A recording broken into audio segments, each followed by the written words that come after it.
নববর্ষের শুভেচ্ছা। শুভ নববর্ষ, শুভ নববর্ষ, আরো জোরে শুভ নববর্ষ। প্রিয় ভাই ও বোনেরা, আজকে দীর্ঘদিন পর আজকে নাটোরের জেলা প্রশাসক, সুযোগ্য জেলা প্রশাসক আসমা শাহিনের নেতৃত্বে আজকে এই পয়লা বৈশাখের যে আয়োজন, আমি নাটোরের মানুষের পক্ষ থেকে কৃতজ্ঞতা জানাচ্ছি আসমা শাহিনকে। এবং আমি মনে করি আজ থেকে 2001 সালে যখন পয়লা বৈশাখ অনুষ্ঠিত হয়েছিল, আমার এখন মনে পড়ে, যদিও এবার ওইভাবে করার ইচ্ছা ছিল, কারণ আপনারা সবাই জানেন যে জাতীয় সংসদ চলছে, সকাল 8টা থেকে রাত 10টা 11টা পর্যন্ত সংসদে থাকতে হয়, যার কারণে অনুষ্ঠানে এই প্রাণবন্ধ করার জন্য আমি যে সহযোগিতা অতীতে করেছি এবার পারিনি। গতবার আমি যখন 2001 সালে এই ধরনের অনুষ্ঠান করেছিলাম নাটোর স্টেডিয়ামে, লাখো মানুষ, জায়গা ছিল না, লাখো মানুষ, ঢাকা থেকে শিল্পী, ঢাকা থেকে নায়িকা, নায়ক, মানে একটা অন্যরকম একটা অনুষ্ঠান আমরা করেছিলাম। সেখানে ব্যারিস্টার আমিনুল হক সাহেব ছিলেন, ফজলুর রহমান পটল সাহেব বেঁচে ছিলেন, উনি ছিলেন, আমাদের ইকবাল হাসান মাহমুদ টুকু, বর্তমান দুইজন তো মারা গিয়েছেন, টুকু সাহেব ছিলেন। আমরা 4 জন মিলে একটা অনুষ্ঠান করেছিলাম, অনেকের হয়তো মনে থাকার কথা। যাই হোক, একটা প্রাণবন্ধ অনুষ্ঠান ছিল। যাই হোক, আজকে তারপরও মনে করি সুন্দর একটা অনুষ্ঠান আয়োজন করেছেন জেলা প্রশাসক।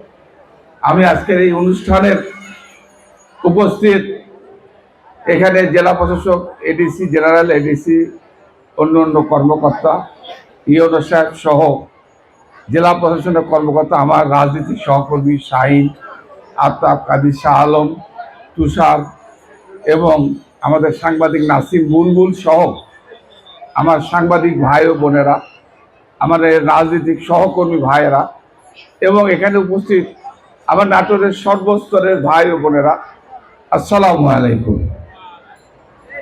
আজকে এই পয়লা বৈশাখে দাঁড়িয়ে আমি এইটুকু বলতে চাই, এই গত 18-20 বছর এই পয়লা বৈশাখের যে ঐতিহ্য, বাংলাদেশের যে সংস্কৃতি আপনারা জানেন, কারণ ডিসি সাহেবরা বা এখনকার যারা প্রজন্ম, আমি জানি না ওনারা কিভাবে মানুষ হয়েছে কোথায়, তবে আমি এই শহর থেকে 20 কিলোমিটার দূরে আমার গ্রামের বাড়ি, সেখানে নারী প্রথা আছে। বৈশাখ মাস যখন আসতো, বাড়ির পাশের গ্রামে হিন্দু অধ্যুষিত এলাকা, চরকের মেলা দেখতে আমরা গিয়েছি, যাত্রা দেখতে গিয়েছি। আমি জীবনে এক নাগারে 7 দিন যাত্রা দেখেছি। আজকে আমি এই কথাগুলো এই জন্যই বললাম, এটা হচ্ছে বাংলাদেশের অরিজিনাল সংস্কৃতি, অরিজিনাল কালচার। এই কালচারটা আজকে ধ্বংসের দ্বার প্রান্তে। আজকে আপনারা জানেন কয়েকদিন আগে এই বাউল শিল্পীদের উপর আক্রমণ হয়েছিল, অর্থাৎ একটা দল, একটা গোষ্ঠী চায় বাংলাদেশের সংস্কৃতিকে একবারে চিরতরে ধ্বংস করে দিতে চায়। আমরা চাই, আমাদের নেতা তারেক রহমান সাহেব বলেছেন, আপনারা জানেন 31 দফার মধ্যে সংস্কৃতির কথা উল্লেখ করেছেন। সেখানে এই বাউল গান, এই মাদার গান, যাত্রা গান, এই বাংলাদেশের ঐতিহ্যের কথা উনি উল্লেখ করেছেন। আমরা চাই পার্শ্ববর্তী রাষ্ট্র ভারত সারা পৃথিবীর মানচিত্রে নিজেদেরকে প্রতিষ্ঠিত করেছে শুধু একটা মাধ্যম, সেটা হচ্ছে সংস্কৃতি।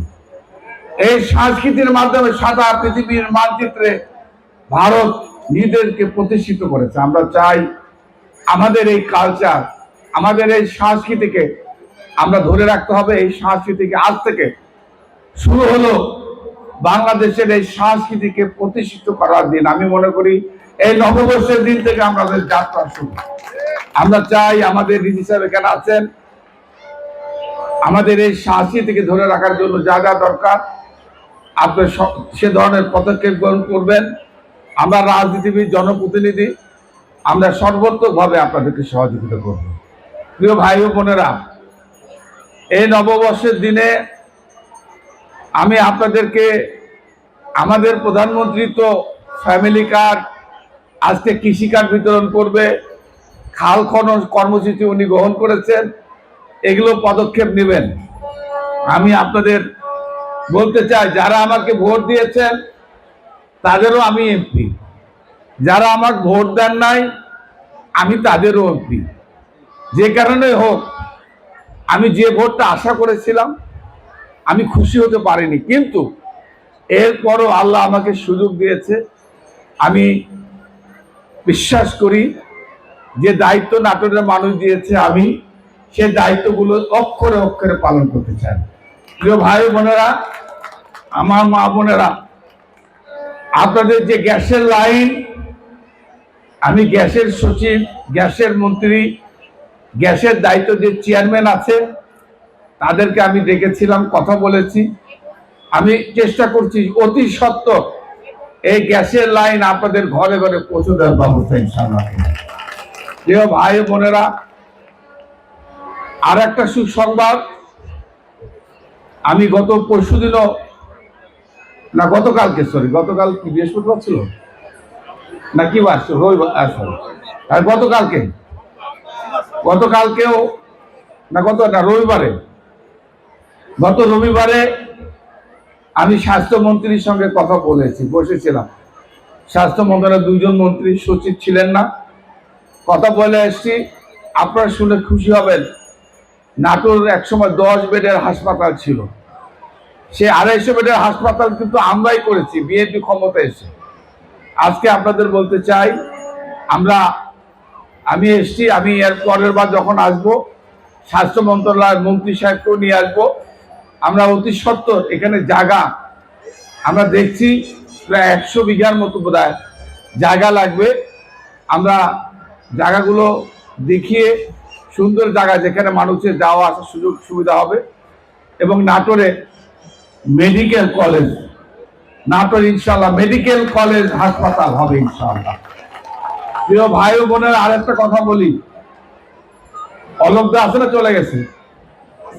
অলোকদা গেছে? আছে? আমি